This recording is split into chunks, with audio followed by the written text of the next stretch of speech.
High high চাপাবাজ কাহাকে বলে চলেন দেখে আসি। আমার দাদা খেলতো ক্রিকেট বল, লোয়ার ব্যাট দিয়ে বলে বাড়ি মারতো, লোয়ার ব্যাট বইটা দিত গা। এ বন্ধু, বাংলাদেশ তো আজকাল ঠকছে, হারাম দাদার একটা ম্যাচ জিতা পাই না। বাপদাসি এগুলার কামনা রাহাম, 2 দিন পরে তো এগুলা গুহালে ভাত খাইবো। এই যে খাবারটা দিতাছি না, ও একটা কামনা রাখ পাবি না। এটা তুই কি শুনাইলি রে? হ্যাঁ, খেল খেলছে আঙ্গর দাদারা, এইরকম বড় ক্রিকেট বল আছে, 3 জনে মিললা মারছে, দাদা এল্লাই বাড়ি মারছে, সীমামা পার হইয়া আর 2 গ্রাম পার হয়ে গেছে গা। আর ওখানে রে খেল খেলে এ শেষ করে আসছে রে। তোর দাদা ক্রিকেট খেলতো, আঙ্গর দাদা তো ফুটবল খেলতো। প্রতি ম্যাচে 35টা 40টা গোল হইতো, কিন্তু আঙ্গর দাদির লগে পাইতো না। না মানে আঙ্গর দাদির লগে খেলা পাইছে না। আঙ্গর দাদি একটা খেলোয়াড় আছি, এ দুমুলে 20-30 জনের লগে খেলতো। কি শুনাইলি রে? হ্যাঁ, না না, আমি এই হারামজাদাগুলোর কথা কই, এরা কোন ধরনের ক্রিকেট খেলে? এটা খেল খেলে বাড়ি মারে তো সীমামায় পার হওয়া হয় না। আরে সীমামা না, সীমা না, আঙ্গর দাদা খেলতো বল। মেসি বলে আঙ্গর দাদার লগে 5 দিয়ে একটা না 6 মাস দৌড় মারছে, তাও দাদার একটা পুরা ধরার পাইছে না। এটা তুই কি শুনাইলি রে? হ, তোর দাদা খেলতো ফুটবল, আমার দাদা খেলতো ক্রিকেট বল, লোয়ার ব্যাট দিয়ে বলে বাড়ি মারতো, লোয়ার ব্যাট বইটা দিত গা।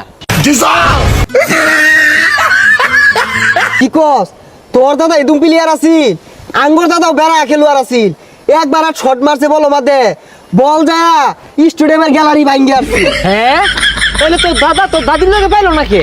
আমি বুঝি না, দাদা তো বহুত বড় বড় স্টেডিয়ামে খেলছে, কিন্তু দাদির স্টেডিয়ামের সীমানা খুঁজে পাইছে না। বেড়া বড় আছিল মনে হয়। হ, ওই কথাটাই, দাদা যেহেতু বিশাল খেলোয়াড় আছেন, আমি তো দাদার নাতিন, কিছুটা শিখছি। এই ইংল্যান্ড খেলা হয় না, অন্য আমারে লয়ে যায় খেপ খেলবার লাগিয়া। আর ইংল্যান্ডের সরকার না, ছোটখাটো খেলা হইলে আমারে ডাক দেওয়া ছাড়া খেলা শুরুই করে না, ওই খেলাটাই খেলি আমি। হ, আঙ্গর দাদাও আমার যাইতে সময় শিখাইতে হয়ে গেছে। কইলো, নাতিন দেখ, আমি তো বেড়া খেলোয়াড় আছিলাম, তোর তো উল লাগবো। পরে আমি মোটামুটি এখন ভালাই খেলি। ওই যে এমবাপ্পির বদলে ওদিকে ফাইনাল খেলাটা আমার তুলবার চাইছিল। আমারটাও না, ও বিরাট কোহলি আছে না, আর পাকিস্তানের যে রাশেদ খান আছে, এরা বুদ্ধি পরামর্শ নেই, আমি আবার শিখাই দিই কিভাবে মারলে বাউন্ডারি হইব, কিভাবে মারলে 6 ছক্কা হইব, ওগুলো পরামর্শ দিই। শেষ করে আছে রে। আর মনে করি যে এই সামনের মাসে বিসিবি আমারে ডাকছে, বুদ্ধি পরামর্শ চাইতাছে কি মিলে ক্রিকেট খেলাটা উন্নত করুন, যা ফুটবল খেলা পরামর্শ দিবার পাইয়াম, অতটা দুর্বল না, এই খেলে পরামর্শ দিয়ার লাগা চিন্তা হচ্ছে সামনের মাসে যাইবাম। বেতন আবার কইছি যে কোটি টাকার নিচে হইতো না, কারণ আমার দাদা তো বিশাল খেলতো।